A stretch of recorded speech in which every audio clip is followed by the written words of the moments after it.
Hello friends, আজকের বিষয় Amber fort palace, Rajasthan. One of the top tourist attraction of Jaipur, the huge আমের palace fort, রাজস্থানের রাজপুত আর্কিটেকচারের আরেকটা অসাধারণ উদাহরণ।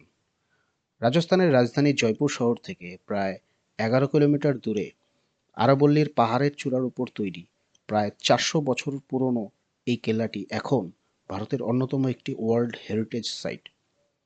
রাজা মানসিং 1589 সালে এই কেল্লাটির ভিত্তি স্থাপন করেন এবং সম্পূর্ণরূপে এই কেল্লাটি তৈরি হয়ে আসতে প্রায় সময় লেগেছিল 150 বছর।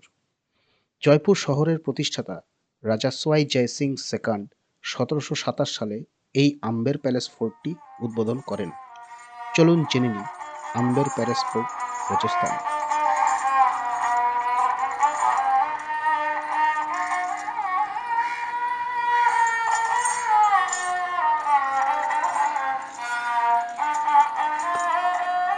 পিঙ্ক সিটি জয়পুর শহর থেকে প্রায় 11 কিলোমিটার দূরে বিদেশি আক্রমণ থেকে নিজেদের পরিবারবর্গকে সুরক্ষিত রাখার উদ্দেশ্যে এবং রাজ্যের শাসনভার পরিচালনার জন্য রাজা মানসিং 1500 শতকের শেষের দিকে আরাবল্লীর পাহাড়ের চূড়োর উপর একটি বিশালাকার দুর্গের প্রয়োজন অনুভব করেন।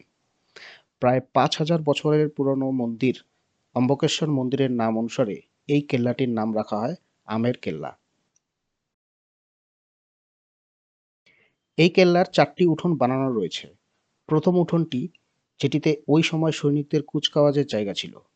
এই মহলের প্রবেশের জন্য 2টি দরজা রয়েছে। প্রথম দরজাটিকে বলা হয় সূর্য দরজা।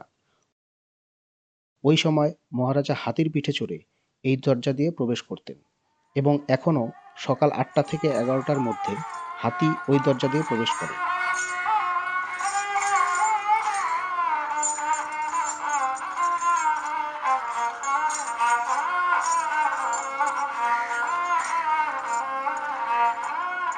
এই কেল্লার সামনের দরজাটিকে বলা হয় সিংহপোল বা লায়ন্স গেট। এর দেওয়ালের কারুকার্যকে বলা হয় ফ্রেস্কো পেন্টিং। ওই সময় এই কারুকার্যকে বানানোর জন্য সবজির ব্যবহার করা হয়। এখানে যে গম্বুজগুলো রয়েছে, যেগুলির উপর দাঁড়িয়ে রাজা ওই সময় সৈনিকদের প্যারেডে সেলামি নিতেন, কারণ ওই গ্রাউন্ডটাকেও বলা হয় প্যারেড গ্রাউন্ড। এই কেল্লার দ্বিতীয় উঠানের ইমারতটাকে বলা হয় দিওয়ানে আম, অর্থাৎ পাবলিক অডিয়েন্স হল। রাজা মানসিং 16শতাব্দীতে এটি নির্মাণ করান। পরের দিকে উত্তরাধিকারী রাজারা তাদের প্রয়োজন অনুসারে এর প্রসারণ সম্প্রসারণ করান। এই দিওয়ানে আমে ওই সময় জনতার দরবার বসত।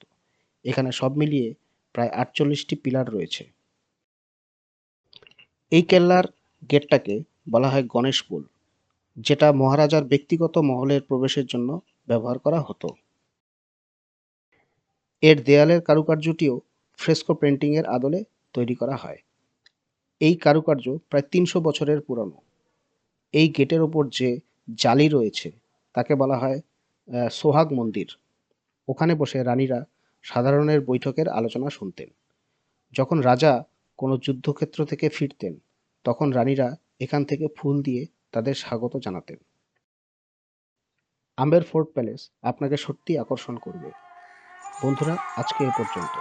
ভিডিওটি দেখার জন্য ধন্যবাদ।